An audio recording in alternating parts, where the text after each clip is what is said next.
OMR sheet fill up করার সময় কিন্তু এই ভুলগুলো একদমই করা চলবে না। এই ভুলগুলো যদি ওয়েমার শিটে থাকে তাহলে কিন্তু তোমাদের ওয়েমার শিট অর্থাৎ উত্তরপত্র কিন্তু বাতিল হয়ে যাবে। কোন কোন ভুলগুলো একদমই করা চলবে না সেই বিষয়টা দেখে নেব। ওয়েমার শিট যখন তোমরা ফিল আপ করবে শুধুমাত্র কালো এবং নীল বল পেনেরই কিন্তু ব্যবহার করবে। আবারও মনে রাখবে যে কালো এবং নীল বল পেন ছাড়া কিন্তু অন্য কোনো পেনের ব্যবহার করা যাবে না। সেকেন্ড কি আছে, বৃত্তের বাইরে পেনের কালি যেন না বের হয়ে যায়। অর্থাৎ ধরো এখানে একটি সার্কেল থাকবে, এইরকম চারখানা সার্কেল তোমাদের থাকবে। সেই সার্কেলটাকে ফিল আপ করার সময় যেন এটা এরকম ভাবে বাইরের দিকে না চলে যায়। যদি এরকম বাইরের দিকে বেরিয়ে যায় তাহলেও কিন্তু তোমাদের উত্তরপত্র কিন্তু বাতিল হয়ে যাবে।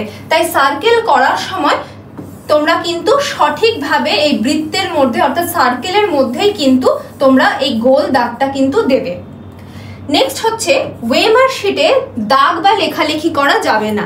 অর্থাৎ যদি ধরো ওয়েমার শিটে এই সার্কেল করার সময় কোনোভাবেই তোমাদের ভুল হয়ে গেল, সেই ভুলটাকে কারেকশন করার জন্য কোনোভাবেই এটাকে ক্রস করে দেওয়া বা এর পাশে কোনো কিছু লিখে দেওয়া, এটা কিন্তু একদমই যাবে না। সেক্ষেত্রেও কিন্তু তোমাদের ওয়েমার শিটটি ক্যান্সেল হয়ে যাবে।